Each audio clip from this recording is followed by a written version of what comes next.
السلام علیکم دوستان عزیز. اپا و خورکای شیرین ما، مادرانی به نهایت مهربان. همه کسا خوش آمدین به کانال ما. امیدوارم که صحت سلامت هستین.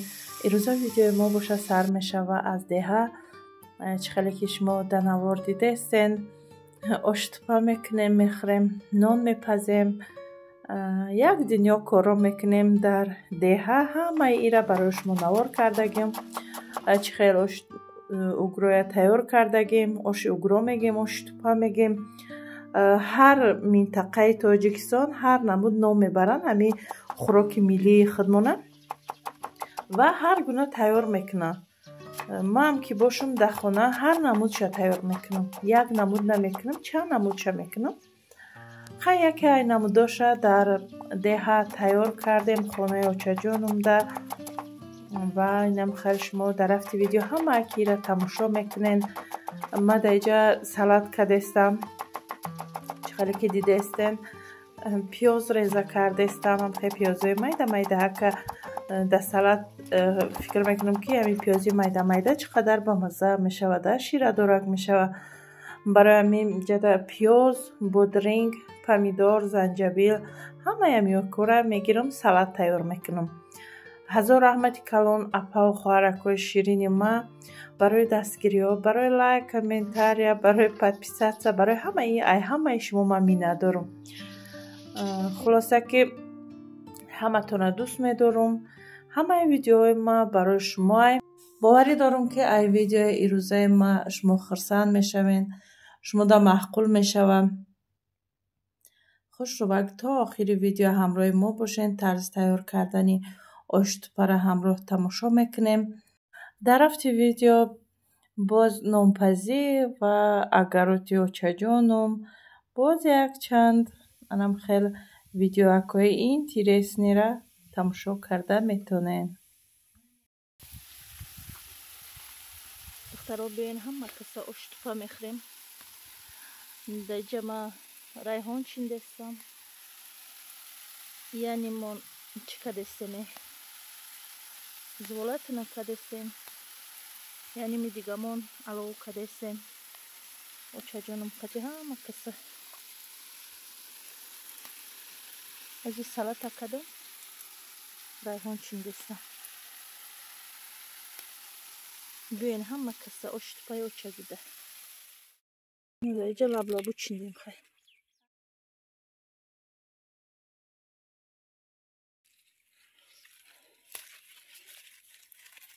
برگی لبلابو آیا لبلابو نه برگی لبلابو در اینجا باشه. نمیروی خواهرک ماندم چون که دمی واتساپ من زیاد سوال میدادن که اپا جان در شرکت اتمی چی نمون محصولات ها هسته که برای دوغی رو، برای مارشینکا، برای نریختن موی سر، بسیاری ها برای حامله دار شوی سوال میپرسیدن. هم خیلی این هم برای شما ماندم. نمرای خواهرک مانه که در شرکت اتمی فعالانه کار میکنن، ای محصولات های شرکت اتمی با خبر هستن. برای شما میتونن که همین سوالای شما در جواب بدین. در شرکت اتمی هم محصولات استفاده میبرین، هم میتونن که ای شرکت شما مبلغ به دست بیارین. اینجا در شما کشون شدیده سن دخترها، من یک کشون شما در توصیه میتونم برای که خودم استفاده کردگیم. برای همین چیزی را که خودم استفاده کردگیم او چیزا من بدیل پر شما را گفته میتونم که ای همون چیز استفاده برین شما دا معقول میشوه. من بسیاری چیزای همین شرکت اتمی را محصولاتش استفاده کردگیم، من دا معقول شدگه. برای همین بدیل پر شما را توصیه دادستم. دخترها در شرکت اتمی بسیار محصولات ها برای حامله دار شوی، برای کسلی رگ، برای سفید شوی پوست، برای موی سر نریختن همه نمودی محصولات اینجا پیدا کرده میتوانین. خلاصه که بر می نمره خواهرک من نویسین، همه سوالای شما دا جواب میتین. نسلانی که بهترینن میتونین که کتی خواهرک ما کار کرده صاحب مبلغ های زیاد شوین و میتونین که ارزوهای خودتون عملی گردونین. هم ای محصولاتاش استفاده برین، خودتون زیبا کنین، جوان کنین، خودتون نگاه بین کنین. هم کار کرده مبلغ های بهترین به دست میبرین که یاردم میشود در همون بودجت اویله. رجیستراسیا شدن کتی یگان شما ای دست نمیتین، پروستا رجیستراسیا میشوین، میدروین میبینین اگر که کار با شما معقول شد کار میکنین، اگر معقول نشد کار نمیکنین. فقط که همین محصولات های اوریجینال ای سایت ختون دسترس میکنین. ختون دا اهل اویلتون دا نزدیکو دا همسایه ها دا یگان چی لازم میشوه ای سایت ختون گرفته میتین. شما دا بال جا میشوه، شما ختون نفهمیده میمونین، اما بلا جا میشوه، اویلک میشوه. گفتی او گپا که هم محصولات چه استفاده میبرین. یا وقت میبینین که بلای شما جمع شده ای قدر شده، میتونین که پلیختونه به یگان مشکلی سنیمت کنین بگیرین. شرکت اتمی در تاجیکستان علاقه کار کرده است، محصولات دسترس کردن هم به حد آسان شده گه. هم پلای ختونه به یگان مشکلی سنیمت کده میتونین. تا این وقتا شرکت اتمی در تاجیکستان کشوده نبود، همون محصولات وقتی آمدنده کمترک دیرتر می آمد. حالی که وجود داره در تاجیکستان هم برای همین خیلی آسان شده. برای همین کدامی خواهشمند باشه اگر نامه روی اکران ده نویسین، خواهرکی مش موده کار نازک کده به یگان پول به یگان چی میفهمونه. خواهشمندا در نامه روی اکران نویسین، خواهرکی ما شما ده جواب میتین. در اینجا چه خیلی که دیده استین، در اولی ویدیو ما علاو کردن شا ویدیو کده بودم، بعد رفتم سلات کردم تا ریحان چیندم که علاقه دیدان تسبیدک نونو را چسباندن، انم خیلی سب سرخک شدن. بعد در اینجا باشه در دیگ آب انداخته، پمیدار و بلگرسکی لوبی امی چیزا را انداخته جوشانده، نمک. بعد در اینجا خواهرم و اپامیو هر کی هر کار کدسته بودنده.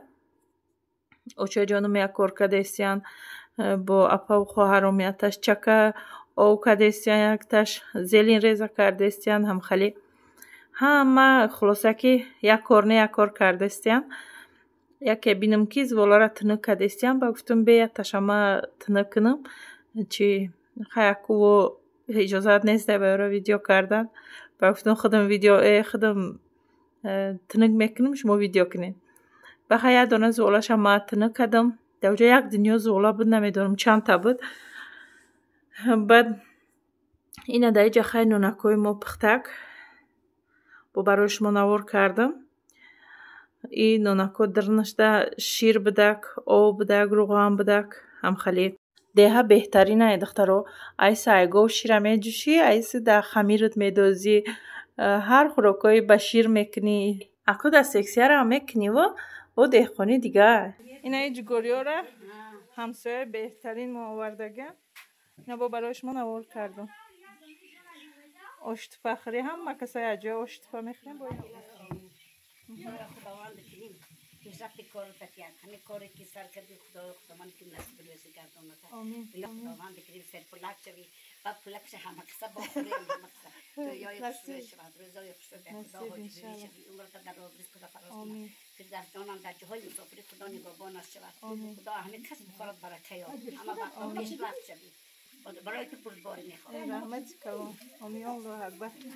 هزار رحمت کلام. خاله جان من میندارم شما دخترها. این خاله جان ما همسایه ما میشوند.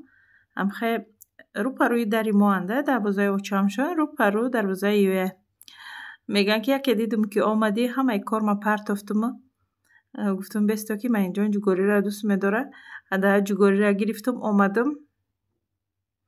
هرچند رفتنی بودن ما نماندیم که اشتپا کردیم، همه یک جای اشتپا میخریم. بعدم خیلی من کردیم یک اشتپای با مزه که همین اشتپا زیبش بسیاری فکر میکنم. همین بسیاری باشه همون مزه میته. اگر نه خیلی توقعیده هیچی مزهش نمیفهمی.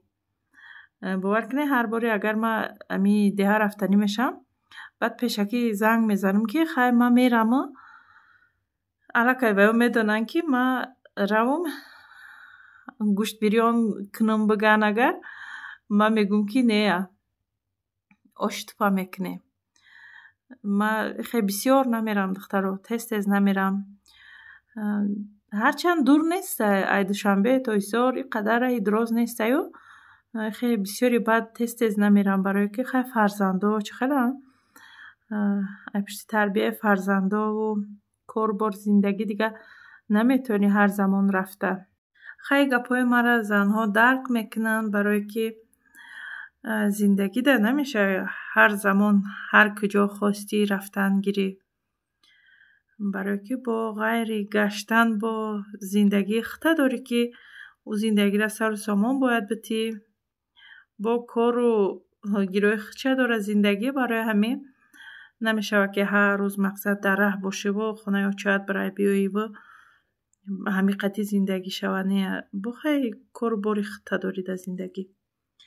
اینم خیلی میشوم وقتی که یک ماه ده یک بار میرم با ممکن بشه که در یک ماه دوبارم میرم ده خیلی هر خیلی میشوه با مرکه میشوه یکی در بین. اینم خیلی این اینجا ده برای شما جای جزی همی اشت پره کمک ویدیو کردم. این اینجا همسایه قطیش ده اپا و خوارکا چه جان قطیش ده اشت پره خورده استیم باور کنین هم قدر بمزه بسیاری یا که برای همین به حد بمزه بود. هم قبل هزار ناز و نعمت در خانه تیار میکنی رنگ امی بمزه نمیشود. خیلی دیجا رقیه جان ملینه چین دسته برای پخت پز برای شما کم ترکم که باشه ویدیو کردم که تماشا کنی. ایره برای چین دستی رقیه؟ برای پخت پز میکنه برای آوه مرا زیر کده میمونم. اینه ملینه کوی خشرو یا چند قطعش آمده بوده؟ چیش ده بود؟ خشرو نپخته بود. کمی چی نمیبریم در کانتینر میمونیم باید نصیب باشه پخت پز میکنیم. در اینجا نمی پیشی ملینه ده پایانی ملینه ده با هم خیلی درختی انار هسته. نگاه کنید چه خیلی انداخته ده هم میگم که بهترینه چیزی بو فورته هسته در اینجا. ای بود اینجا کدوچه بود این هسته کدوچه را بینید چه خشروه دستای اوچه جانم گلای باور کنید چیزی که میکنن چیزی که همی مهنت میکنن هم خشرو میشون که چیه اوچه جانم بیاد احتیاط میکنن. با همی اگرات کاریم نزدیکی خچه دارده مقصد انمی بادرینگ بیزه بچینی اگر یا در هوای جوشی بچینی اگر وای قوق میشود. انم را اوچه جانم خچون میچینن چی خیلی من میرم بعد من برای ویدیو هم خودم میچینم هم خیلی اینه با این جانکاش نبینه لوبیاشونه خیلی جا نگاه نکنین شلوکوی مرا گفته اوچه جان نکشیدگیم هم خیلی نه ریحانکاشونه هم مرا چیندم گرفتم. اینجا در علاقه خونه آوردگیم و شفتالو را بینه هم شفتالوی شیرینی با مزه خشروه هینی آوردن کدامش چی شده ملایم شده آوی امو در دیگراش رسیده کم تر نمودش خیلی که توفته اگنی هم شفتالوی شیرینی با مزه را بینه ناز و نعمتای دیه را آخه میگم که ناز و نعمتای دیه را ببخت چه خدا را هزاران بار شکرانه ناز و نعمتکای دادگیش. خیر دوستان عزیز تا ویدیوهای آینده الله نگهبانتان باشه.